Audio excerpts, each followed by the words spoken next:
por várias semanas, e eu quero avisar já o fim dessa série, que vai ser daqui a 2 semanas. Então eu ministro hoje, semana que vem, e na terceira semana é a última ministração junto com o término do jejum.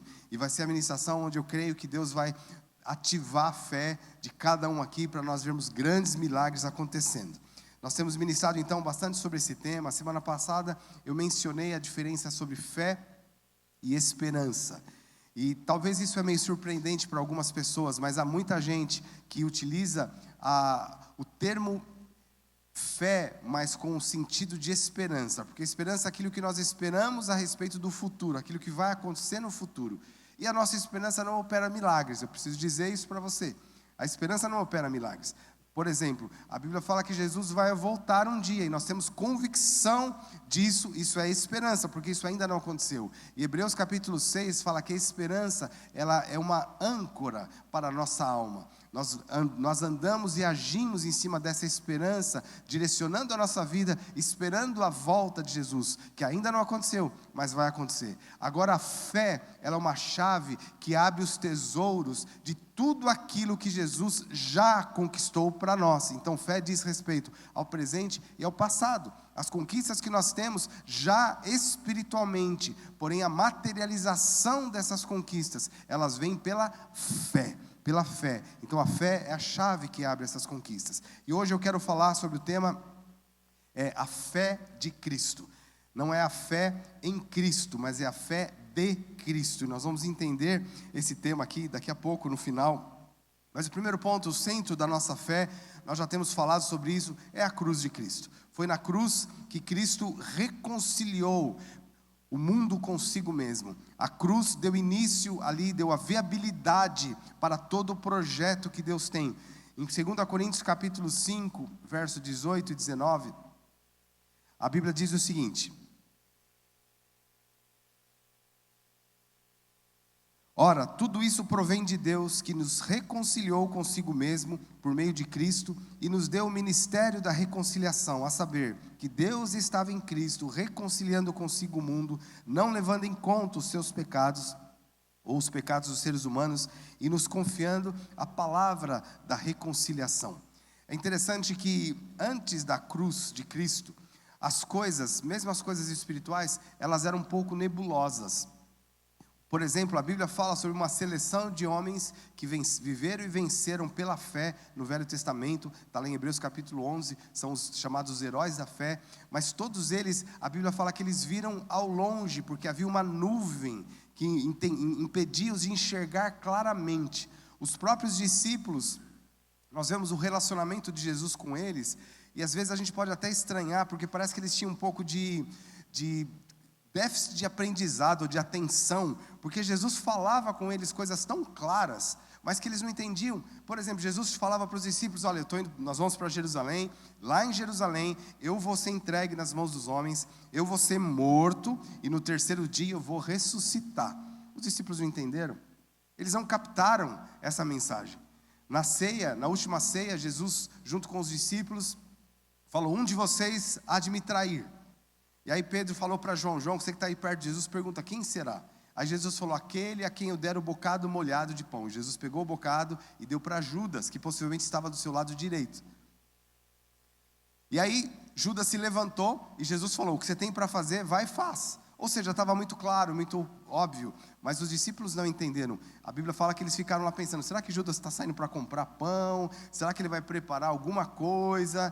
Eles não entendiam, parece que havia uma névoa que os impedia de entender aquilo que Jesus falava. A Bíblia conta que na ressurreição de Jesus, ele caminhou por 11 quilômetros ao lado de 2 discípulos, indo para Emaús, e os discípulos ali tentando repreender Jesus e atualizar Jesus sobre as novas que tinham acontecido, que Jesus tinha sido morto. Eles falando com o próprio Cristo, mas eles não viam, não entendiam. Parecia até cômico, parece uma história de retardado. Fala: como assim? E Jesus, por 11 quilômetros, caminhou com eles, eles não entenderam. Por quê? Porque havia uma névoa. Porque foi na cruz que Cristo reconciliou todas as coisas com Deus. Olha o que a Bíblia fala no próximo versículo aqui. Em 1 Coríntios capítulo 2, verso 14 a 16, a Bíblia diz assim: ora, a pessoa natural não aceita as coisas do Espírito de Deus, porque eles são loucura, e ela não pode entendê-las, porque elas se discernem espiritualmente. Porém, a pessoa espiritual julga todas as coisas, mas ela não é julgada por ninguém. Pois quem conheceu a mente do Senhor para que possa instruir? Nós, porém, temos a mente de Cristo. Então, tudo isso, queridos, aconteceu na cruz do Calvário. Na cruz do Calvário, Deus deu início a uma nova geração de pessoas espirituais, que tem uma conexão perfeita com Deus, que entende a mente de Deus, que entende os planos de Deus, que entende a vontade de Deus. Na cruz de Cristo foi dado início a uma nova casta de pessoas, que a Bíblia fala aqui, em 2 Coríntios 5,17, diz assim: se alguém está em Cristo, nova criatura é, as coisas antigas já passaram, eis que tudo se fez novo. Então, em Cristo há o início de uma nova criação. Agora, como que se dá esse início de uma nova criação? Eu quero fazer aqui uma demonstração para vocês. Esse lencinho aqui representa a raça humana. Assim que Deus criou o homem pecou. A Bíblia diz que o pecado entrou no mundo e deformou a criação de Deus.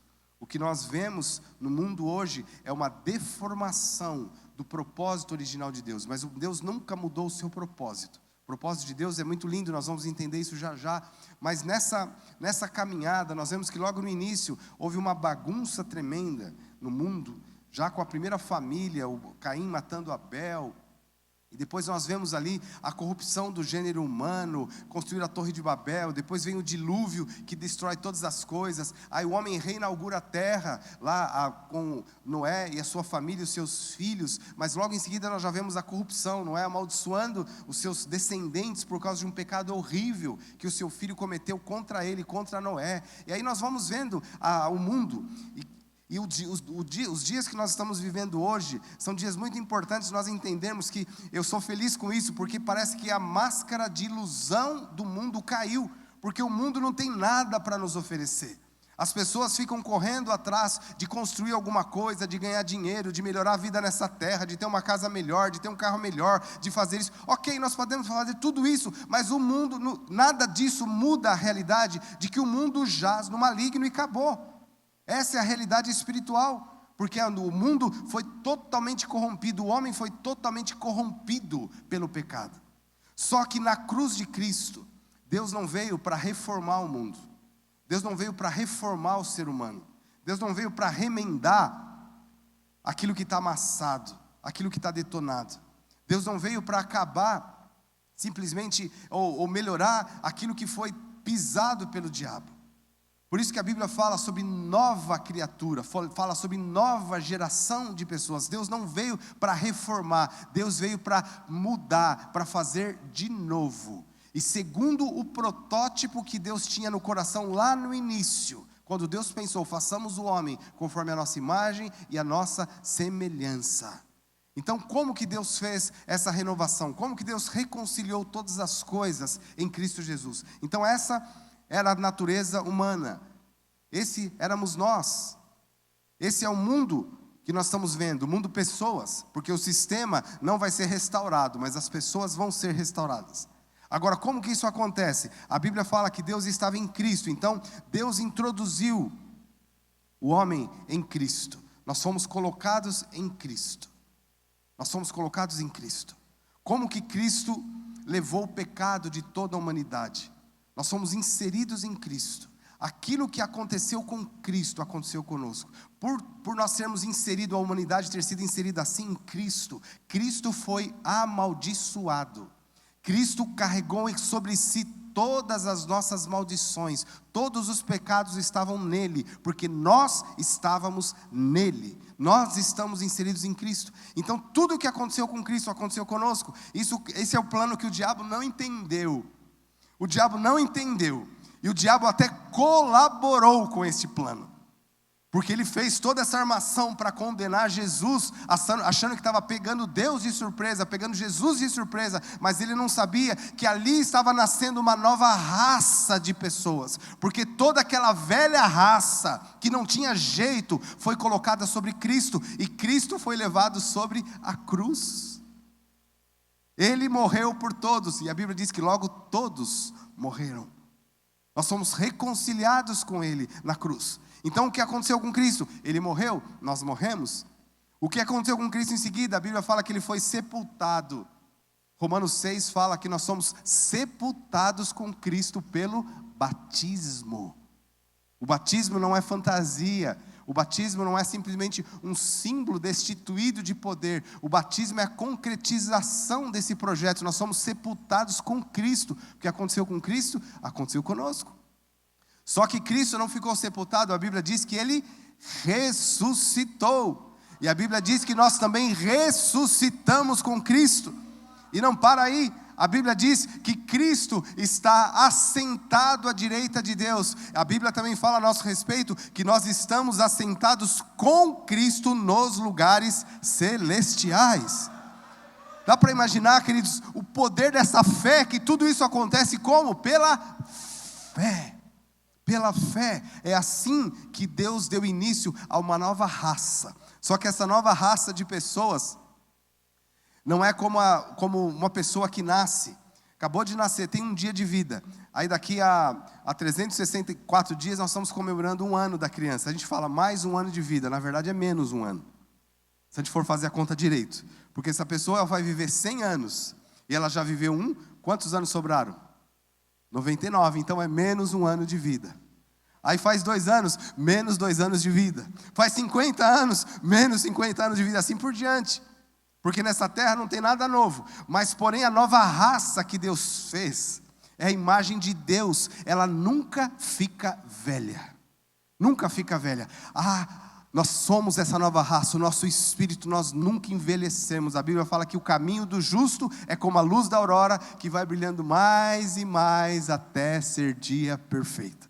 Então esse primeiro ponto, irmãos, essa primeira base para nós entendermos o que é a fé de Cristo, a primeira verdade central é nós termos consciência de que nós somos inseridos em Cristo e nós somos novas criaturas.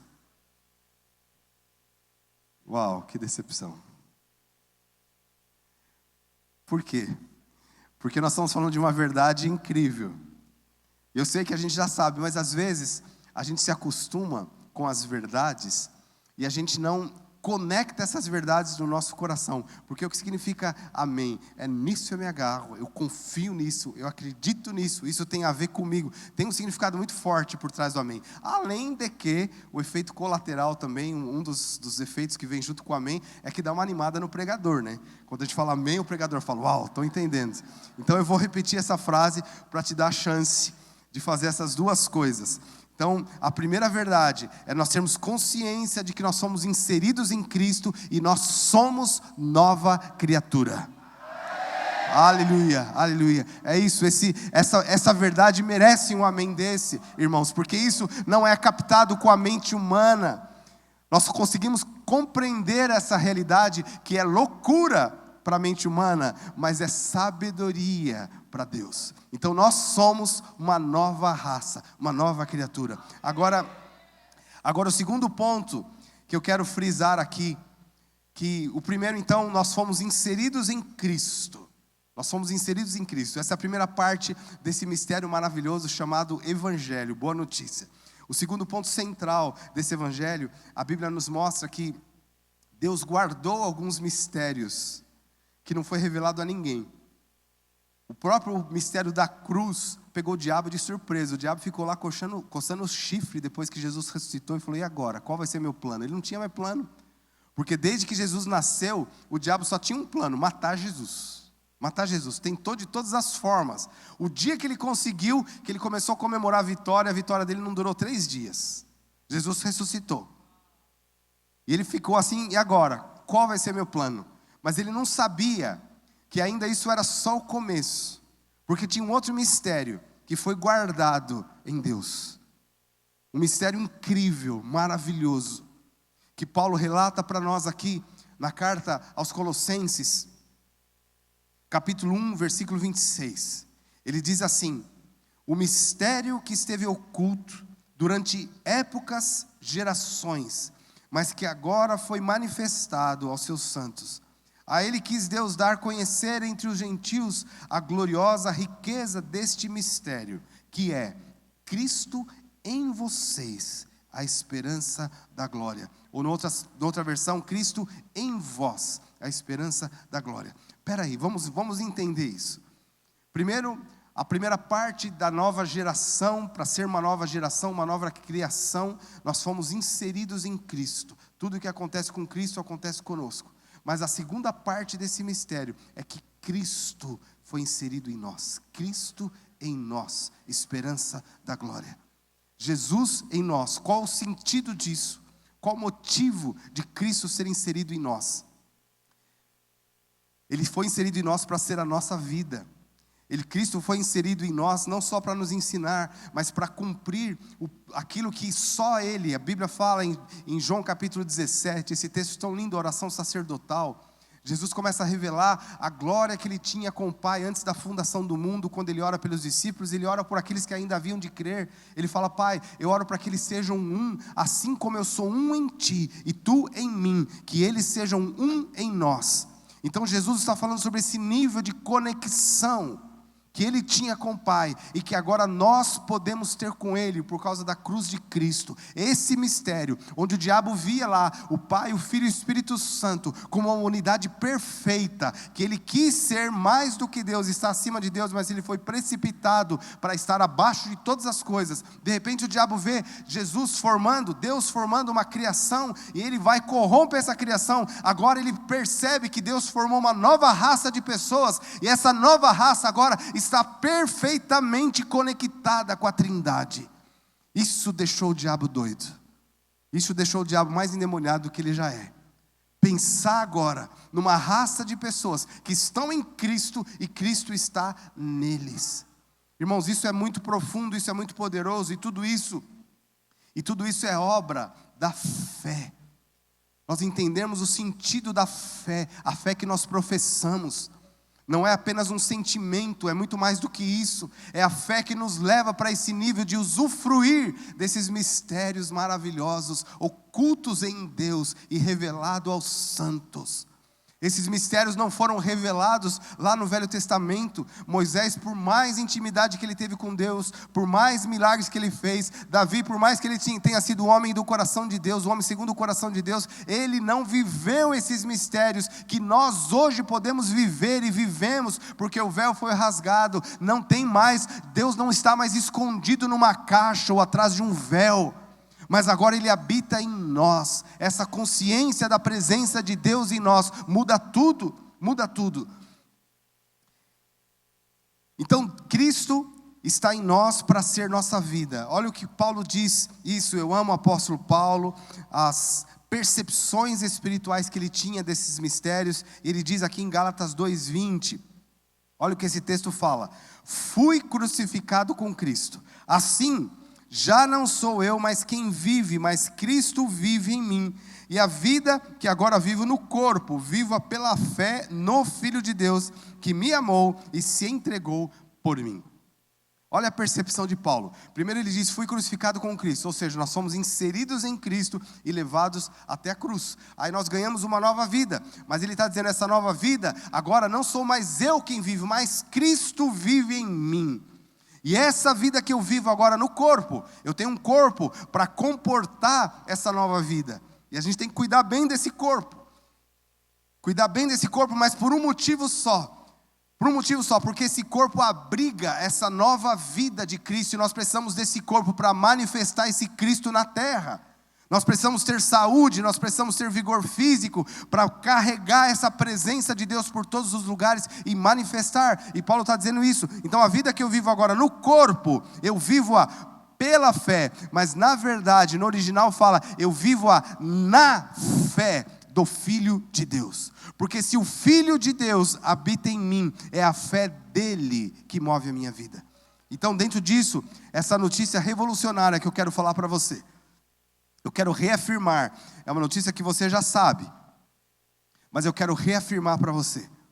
A fé que opera em nós não é a nossa fé.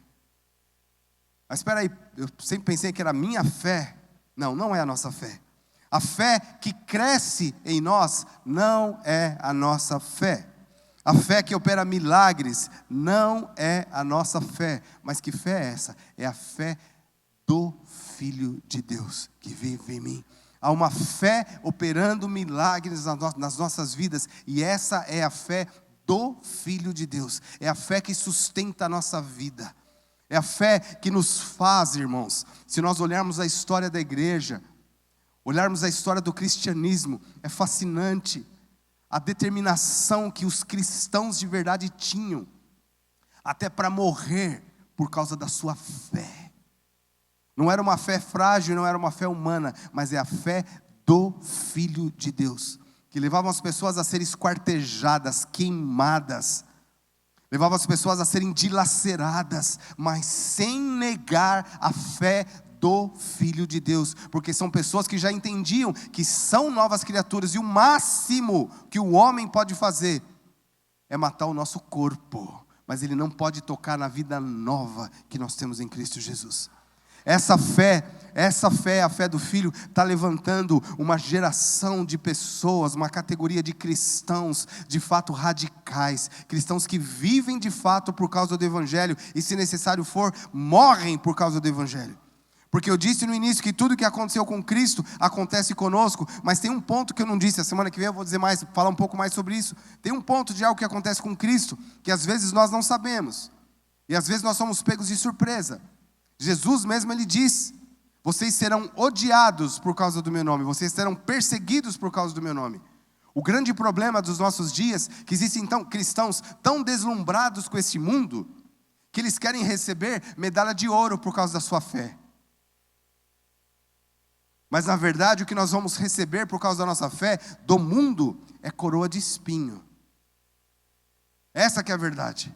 O que o mundo oferece para um cristão genuíno não é aplausos, é pedrada. O que eles oferecem para o cristão genuíno que professa a sua fé em Cristo, porque a fé, queridos, nos leva a entender o projeto de Deus para o homem, e tudo que está fora desse projeto, nós vamos amar as pessoas, mas nós não vamos concordar com isso. E o que o mundo vive hoje? O mundo vive hoje uma sincronia, onde tudo é relativo, mas a verdade é absoluta, a verdade não é relativa. A verdade não é relativa. Por isso, se você quer viver piamente, a palavra de Deus fala isso, Paulo diz isso: aqueles que querem viver piamente sofrerão perseguições. Sofrerão perseguições, mas isso deve ser para a gente motivo de alegria e não de surpresa. Surpresa é se o mundo começar a te aplaudir, você tem que começar a ficar um pouco assim: o que será que está acontecendo? O que está errado em mim? O que está errado em mim? Porque o natural é o mundo te chamar de racista, te chamar de homofóbico, te chamar de intolerante, te chamar de um monte de coisa, porque você professa a sua fé. Esse é o natural.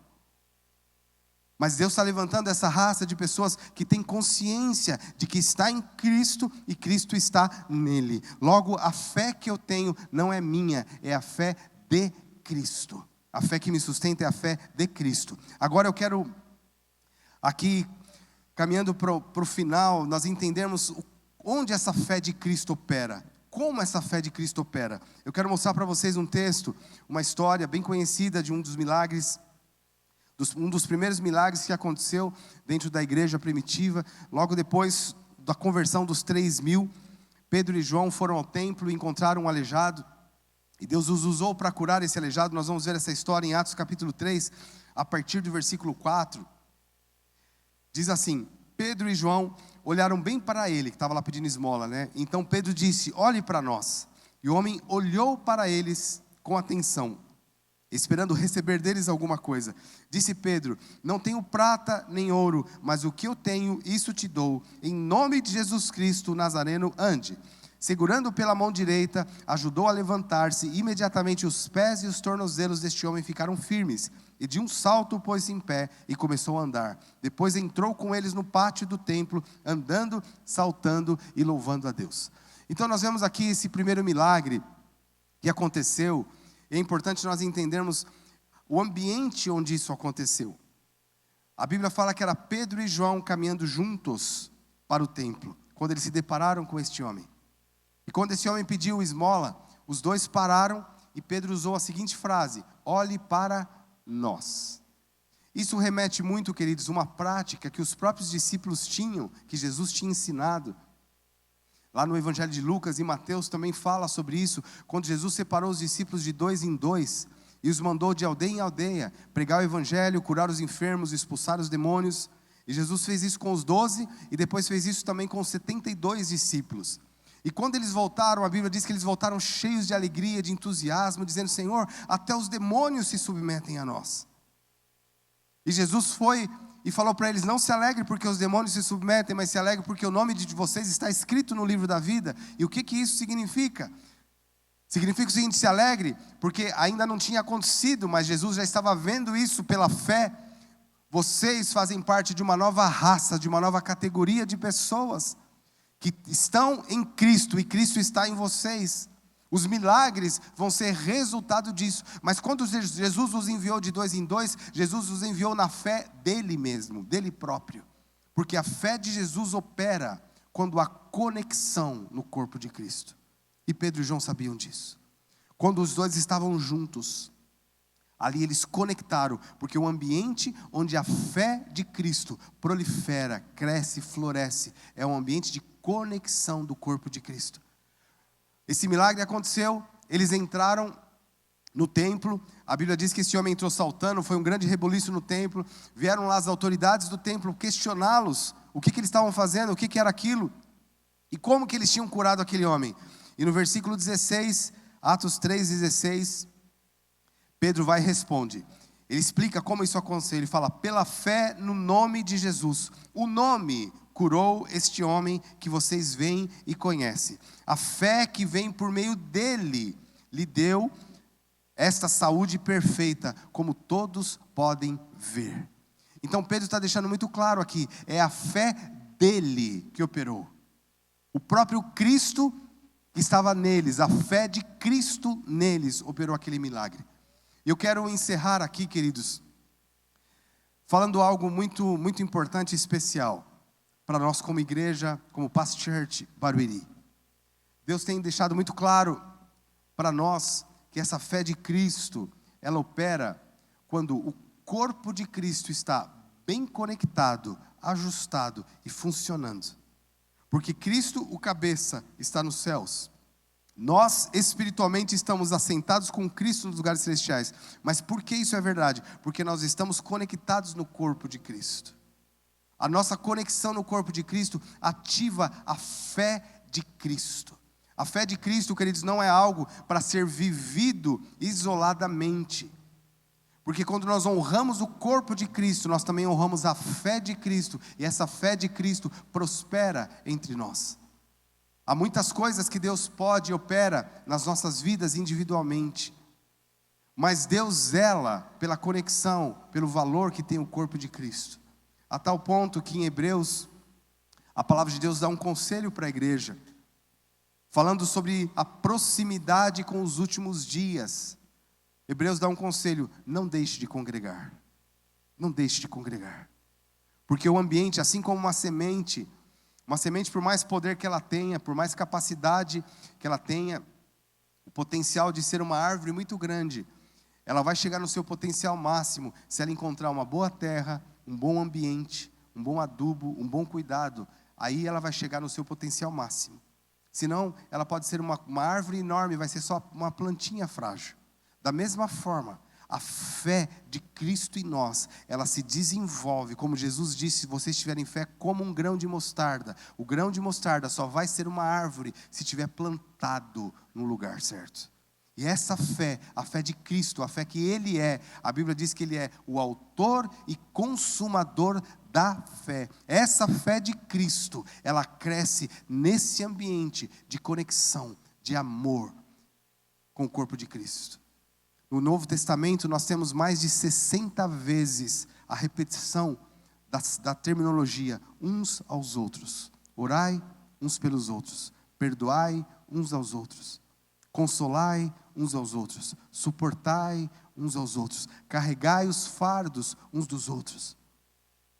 Por que Deus fala isso? Porque essa conexão viabiliza que a fé de Cristo cresça, prospere nas nossas vidas, a ponto de nós vermos grandes coisas, de fato ver o reino de Deus sendo instituído na terra, não através de indivíduos que vão atrair a glória de Deus para si, mas através do corpo de Cristo, que bem conectado, produz o aumento de si mesmo. Como diz lá em Efésios fala sobre os 5 ministérios, o apóstolo, o profeta, pastor, evangelista e mestre. Qual que é a função deles? Qual é a função do evangelista? Fazer grandes conferências evangelísticas e operar grandes milagres? Isso também pode acontecer, mas a função primordial é empoderar o corpo de Cristo para essa conexão perfeita, porque é nessa conexão que a fé de Cristo prospera. É nessa conexão. Nós estamos para viver um momento extraordinário sobre a terra. E por que eu digo isso? Porque a Bíblia fala: onde abundou o pecado, superabundou a graça. O mundo, para mim especialmente, eu e a Márcia, nós estávamos conversando ontem, nós tivemos assim já o privilégio que Deus nos deu, pela graça de Deus, de viajar a muitos lugares. Já conhecemos muitos países, muitos lugares que eu tinha sonho de conhecer, eu já fui. Mas a conclusão que eu tiro de tudo isso, que a fantasia que ainda existia no mundo, não existe mais. Não existe mais. Por exemplo, a Europa foi o lugar dos sonhos de muitas pessoas. Vai lá na Europa para você ver. A máscara caiu. As pessoas estão vivendo lá na Europa. Você vai ver um monte de refugiados ocupando as ruas. Você vai ver pobreza para todo lado. Você vai ver sujeira para todo lado. Qualquer lugar do mundo a máscara caiu. Isso Deus tem permitido que aconteça. Nós temos, por exemplo, cidades na Itália que estão isoladas por causa do coronavírus. Não pode ir. Veneza, por exemplo, que é um paraíso, não pode nem entrar nem sair de Veneza. A máscara caiu. O mundo não tem nada para nos oferecer. E as pessoas, a ficha está caindo para o mundo, a ficha está caindo para as pessoas. Por isso que há um nível de depressão muito grande, de ansiedade muito grande, porque as pessoas não têm mais nenhuma âncora para sustentar a sua alma, porque elas não têm nenhuma boa esperança sobre o futuro. Aí é o cenário ideal para um grande avivamento, para a igreja se levantar e revelar o que a Bíblia fala, que a natureza geme e clama pela manifestação dos filhos de Deus. Agora é o Filho de Deus em nós, em conexão, essa fé ativa, que vai manifestar a glória de Deus no mundo. A igreja é o lugar. A igreja é o lugar. Nós voltamos para cá para assumir a igreja faz praticamente quase 2 meses. E uma das coisas mais maravilhosas que tem acontecido conosco foi o privilégio que nós tivemos de abrir a nossa casa para hospedar um life group. E nós temos 3 já em casa. E nós somos, os irmãos sabem disso, nós somos uma igreja em célula, que usamos o nome de Life Group. Nós temos vários espalhados em muitos lugares. Por que nós fazemos isso? O que está por trás disso? É uma estratégia para a igreja crescer? É uma estratégia para cuidar melhor das pessoas? Tudo isso também é verdade. Mas o sentido principal é que nós entendemos que nesse ambiente de conexão, o corpo de Cristo conectado, a fé viva do Filho de Deus floresce. Nós temos visto coisas incríveis que Deus está fazendo, mas ainda é só o começo. Deus vai fazer grandes milagres entre nós. Eu faço parte desse life, de sentar lá, de ouvir a palavra ministrada uns aos outros. Irmãos, é incrível. É incrível. É incrível absorver as verdades de Deus ditas por parte do corpo de Cristo. Isso acrescenta na nossa vida. Eu confesso que para mim é muito emocionante fazer parte disso, porque tenho o privilégio de pregar aqui a maioria dos domingos e ver essa mesma palavra sendo discutida nesses grupos pequenos, e ver quando essa palavra entra no coração de um membro do corpo de Cristo, e essa palavra sai em forma de testemunho, em forma de percepção, em forma de resposta de pergunta, seja lá o que for. Quando essa palavra sai, ela vem carregada de uma característica diferente de quando ela entrou. Aqui a palavra está saindo de mim, está entrando em você. Mas quando sair de você, ela vai sair com uma característica diferente de quando ela entrou. Ela vai sair enriquecida. Ela vai sair turbinada por causa da fé do Filho de Deus que está em você. Então, se eu não tiver essa conexão com você, se eu não tiver essa conexão como pastor, eu não estou lá no pequeno grupo, só como supervisor, mas eu estou como membro do corpo de Cristo, e se eu não estou lá, eu não vou receber essa porção que eu preciso para que a minha fé, a fé de Cristo que está em mim, cresça e floresça. Há um mistério por trás disso. Os apóstolos entenderam isso, tanto que a igreja, ela foi sediada em casas, não foi em grandes prédios. A igreja era sediada em casas. Eles partiam o pão de casa em casa, comiam juntos com alegria e singeleza de coração, e ali eles compartilhavam a palavra. Eles carregavam os fardos uns dos outros, e os milagres, os grandes milagres aconteciam. Tem muita gente carregando fardo sozinho, porque não está conectado no corpo de Cristo. Não está usufruindo da fé de Cristo, que cresce nesse ambiente. Mas chegou a hora, queridos, onde o Espírito Santo quer trazer à tona essa revelação. Como Past Church aqui em Barueri, qualquer pessoa que quer ser membro da Past Church, não precisa ir para um life. Não é obrigado para ir para o life para se sentir membro da igreja. Você pode ser membro apenas frequentando aos domingos aqui, e é muito bem-vindo. Mas eu quero dizer para você, se você quer se aprofundar na fé do Filho de Deus, você precisa dessa conexão. Se você quer viver de fato os grandes milagres que Deus tem, as grandes transformações, você precisa dessa conexão do corpo de Cristo. Nós aprendemos a valorizar uns aos outros, nós aprendemos a suportar uns aos outros, nós aprendemos a perdoar uns aos outros, mas aí nós cumprimos o grande sonho de Cristo. Em João 17, quando Jesus orou pela igreja, Ele orou: Pai, que eles sejam um, assim como nós somos um, para que o mundo saiba que Tu me enviastes. A maior estratégia, queridos, de pregação do Evangelho, não que seja errado, é muito certo isso que eu vou dizer aqui, não que seja errado, mas a maior estratégia não é a gente ter grandes cadeias de TV, ter grandes programas de TV e rádio. Tudo isso nós podemos fazer, e graças a Deus, pelos líderes, pelas igrejas, pelos pastores que têm feito isso, e abençoado muito o corpo de Cristo. Só que leva as pessoas apenas para um nível raso. Um nível raso. Um nível raso, às vezes, de exercer a sua fé cristã sentada na frente de uma TV e vendo alguém pregar. Ou, no máximo, exercer a sua fé cristã indo para uma igreja onde tem um grande pregador, um grande conferencista, um grande homem de fé para receber o seu milagre. Tudo isso é muito lindo, mas isso ainda é raso. Deus tem mais para nós. E a hora que nós estamos vivendo requer de nós mais. Requer de nós esse aprofundamento. Requer de nós que as nossas raízes se aprofundem no corpo de Cristo. Quem honra o corpo de Cristo, honra a fé de Cristo e vai usufruir dos benefícios dessa fé. Agora, quem quer viver uma vida isolada, vai viver um nível raso. Mas o chamado de Deus para nós nesses dias é nós irmos fundo. Nós vamos nos aprofundarmos na fé do Filho de Deus. Se você já faz parte de um life group, se você já tem frequentado essa reunião, eu quero muito que você vá para essa reunião com essa expectativa. Não vai só pela amizade, o que já é muito bom. Não vai só pelo lanche da cela, que também já é muito bom. Não vai só porque você vai dar risada lá, porque a gente dá muita risada e é muito bom. Tudo isso é muito bom. Mas vá para irrigar essa fé de Cristo uns aos outros, ministrando uns com os outros, conectando uns com os outros, para ver os grandes milagres que Deus vai operar. Deus vai mudar sua casa, Deus vai mudar sua vida. Deus vai levantar sua vida como um grande homem, uma grande mulher nesses dias de trevas. Dias de trevas. Mas são dias muito especiais, porque quanto mais densas são as trevas, maior é o poder e a evidência da luz.